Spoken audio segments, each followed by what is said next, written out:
What's the address of the emergency? My mother is dead, and I came over to check on her.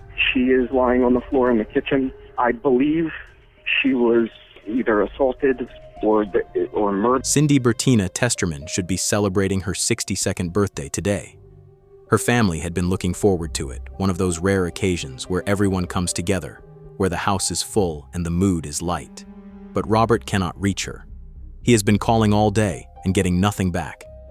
For a man who had grown even closer to his mother after losing his father, unanswered calls from her are not something he can simply ignore. So he drives over and walks up to the front door, and the moment he steps inside, every instinct he has tells him that something is very, very wrong. He does not make it far into the house before he stops. He turns around. He walks back out to the front porch and picks up his phone, not to call his mother this time, but to call 911. Officers arrive at the 7900 block of Roseland Avenue in Maryland. She's inside, straight ahead, to the right. I haven't even gone into the kitchen yet. You said there's a gun in there? There's a gun. She has 2 shotguns and a handgun. There is a shotgun sitting on her kitchen table. From the distance that I was away from her, it looked like it was red around her neck. Alright. Any reason why a shotgun would be out? I do not know. Robert tells them everything he saw. They listen carefully and prepare to enter the house, knowing there is a weapon inside. They went to check the back of the house first. Anything back here? This is locked. Did he say it looked like she was shot?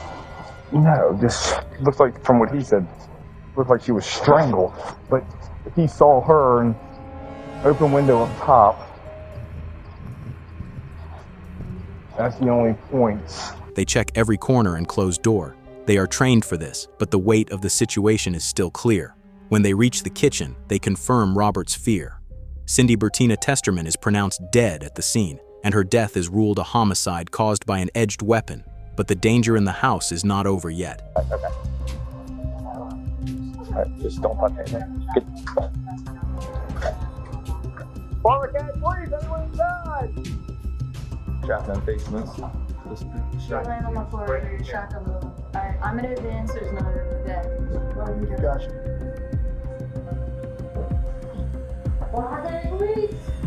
There is a gas smell. Someone left the stove on, and the officers cannot say why. They do know that a single spark could have caused an explosion, meaning the killer had left behind a trap. Time of death is 2024. Yep.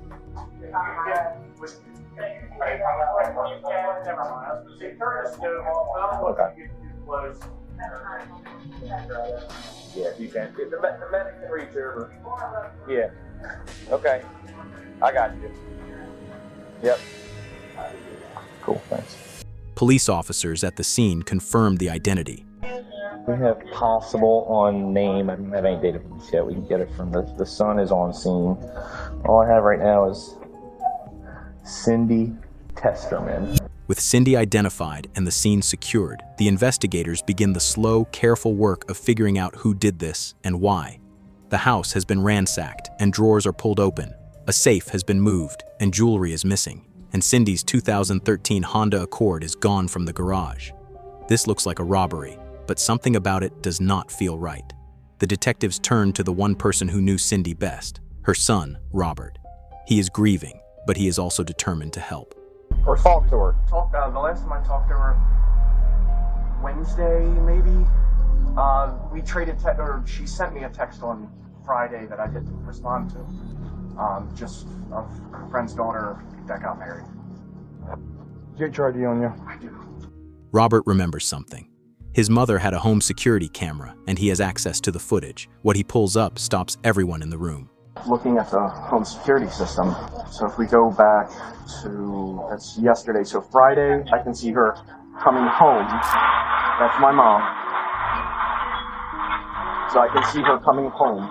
And then Saturday, this gentleman comes up in the morning. A young man, casually walking up to Cindy's front door, talking to her like he knows her, coming and going as if he belongs there. And then, on the day of her murder, he appears again and leaves in her car.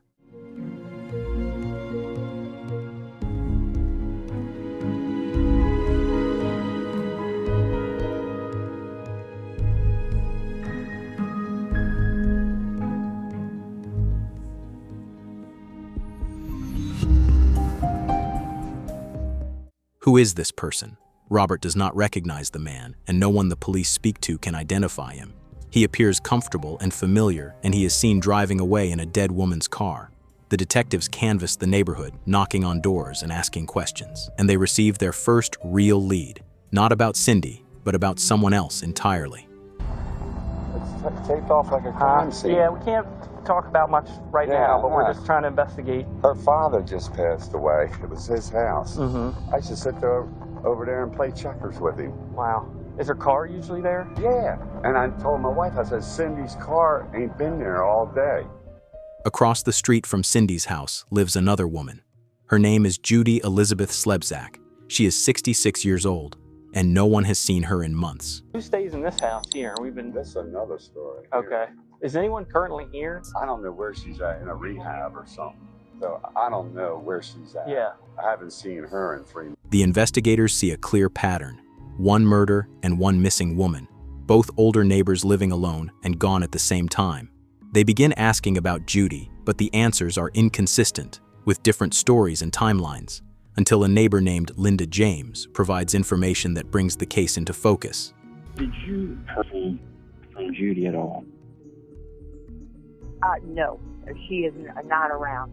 I can't seem to come up with her. Her stepson, his first name is Ryan.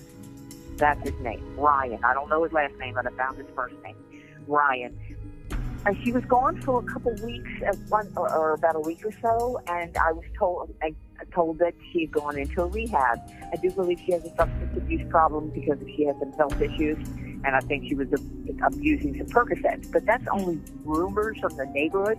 That's when Ryan showed up again, and he was there, and he kind of told them, I'm here now, I'll take care of her. And we didn't see her except to hear a rumor that she went into rehab again. A stepson. His name is Ryan, and he had been coming and going from Judy's house.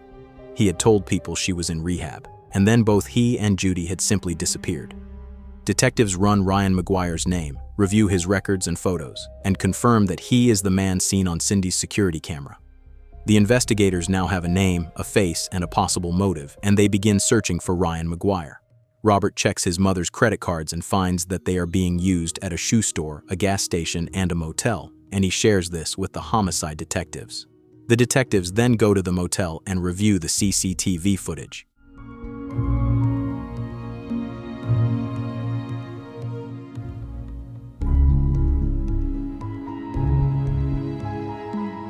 He is right there, moving freely and spending money that is not his. Judy's car is in the parking lot, and the room is rented under his girlfriend's name.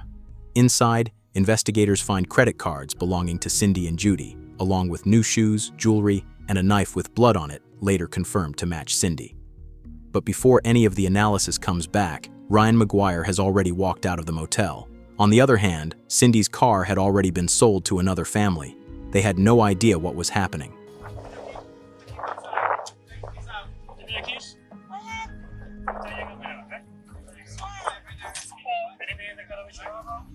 Once they are cleared by the police, the family describes the man who sold them the car as a tall, thin white male in his late 20s to early 30s. I didn't steal anything. I'm trying to realize because Can't make no phone calls right now. that's crazy. Do you have a title for this? What's in the right? The man sold this car to me and my husband. I didn't steal anything. I didn't know the car was stolen. I wouldn't buy no stolen car. This description matches the person seen on Cindy's security footage exactly. On June 26, 2018, just 2 days after Cindy's murder, Ryan McGuire was arrested. I just gotta let you know my camera is on, so I'm recording you, but not that it's facing you, but anything that you're saying is getting recorded. So I gotta let you know that, all right? Ryan McGuire sits in an interrogation room, calm and composed and showing no sign of worry. Within minutes of the investigators entering, he makes a demand that no one expects. Hey, what's going on? Anything I get a cigarette, man? Yeah, probably. I'll have to find one. It might take me a minute, but yeah, I don't think that is a problem. Oh. You good? Did we get the wrong thing? Good. I ate one. Oh, okay. Anything else you need? I just want a cigarette. You give me a cigarette right now, I'll tell you everything y'all need to know. Okay. The investigator makes a calculation. If giving this man a cigarette will get answers, then it is a small price to pay. What follows is one of the most disturbing confessions the department has ever seen. Ryan begins talking slowly at first, mentioning the motel and Judy. Well, you said you've been staying at the motel there? Yeah, I stayed there for a couple of days. Okay. What about before that? I've been staying with that lady. Who's that? The huge car I had. Judy. Yeah. Okay. What's your relationship to her? She's like, I don't know, my stepmom or something like that. Okay. She let you use the car and everything? Yeah. All right, nice lady. And then, when the investigator presses him on where Judy is right now, Ryan pauses. And what he says next changes everything. Where's she at these days? Hey, yo, listen. I need a cigarette. I'm not saying nothing else. Tell you a cigarette. Okay. I'm gonna tell you everything you need to know. She's gone too. She's dead too. Just to let you know, she's dead too. You're going to charge with that one too. So I'll tell you where she's at. So you like a cigarette. All right, man. She is dead, and he says he knows because he was there. He says it without panic or remorse, treating it like a deal for one more cigarette. I know I'm here for the one across the street. What's that? I'm here for what? Across the street. Yeah, man. I'm not gonna beat around the bush with you. That's what it is, okay? Let me get you a cigarette. Man, I'll tell you where Judy's and everything is at, so you can charge me with that one too. So all right, bro. I appreciate it. He gets his cigarette, smokes it, and then tells them where Judy is, in the same flat tone he has used throughout the interview. Alright. So where do you want first? I can start from the beginning. Y'all not gonna find Judy without me telling you where she's at. Where's she at? She's still in her house. Okay. Y'all think you're not sure where she's at. Alright, can you explain it to me? She got high, she was getting high, so she asked me to shoot up, I shot her and shoot me. So I had a warrant, I wasn't going to call the police. So I told everybody she was in rehab. Okay. Where in the house was that? I was in the house. Whose house? Whose house were you in? Judy's. I was in both houses. Why y'all go to Judy's house? They said I was living there? Me. Who, your neighbors? I seen there's a video. Oh, yeah. Why? The video be like going in and out? Yeah. Because the neighbor next door got video cameras. The lady in the building house had a camera. That's not It's her fucking movie. So that's why I went in the house. Where's Judy in the house? Y'all missed it. It's not. It stinks. God has been putting perfume shit in there. Okay. That's everything. Is that right? Okay. She's not with the keys for a car. You gave to the box when she's there. Okay. What is it, like a hidden apartment type thing? It's down at the end of the bed. With that big towel on the floor. Okay. Upstairs, whatever. The one day, this one. The movie room is full guy. Okay, I'm not sure. I'll think about it. How long was that? Do you remember? Alright. Judy had been in her own home the entire time while people believed she was in rehab. Ryan had hidden her there and carried on as if nothing had happened. But Cindy was still a concern. She had noticed something was wrong and kept asking questions. Okay, across the street. She was being questioned. No, but she realized something's going on there. Yeah. Well, we're going over her house. What then? So you know who that is? Yes, Cindy. Yeah. So she called you. Cindy over or whatever. Yeah. She called from Judy's house. Right. So you want to call her? Yeah, this is supposed to be her. Okay. And then how did that go? That's not good. I get that. Ryan decided she was a risk that had to be dealt with. Like how go? Choked her and stabbed her. He later describes what happened to Cindy as downhill, as if it were something that simply happened rather than a choice. When police later went back to Just's house, they found her in a chest, and the murder weapons were found in Ryan's motel room. Ryan McGuire pleaded guilty to 2 counts of first-degree murder in November 2019. On December 12, 2019, he was sentenced to 2 consecutive life terms without the possibility of parole and is currently held at the Western Correctional Institution in Cumberland, Maryland. Cindy Berdina Testerman spent her life caring for others, including her father, her family, and the people around her. Judy Slebzak was her neighbor, and in the end, her concern for Judy may have led to her death. 2 women lost far too soon, and 2 families were left with painful answers. The case was solved because one son refused to stop asking questions, even when no one would respond.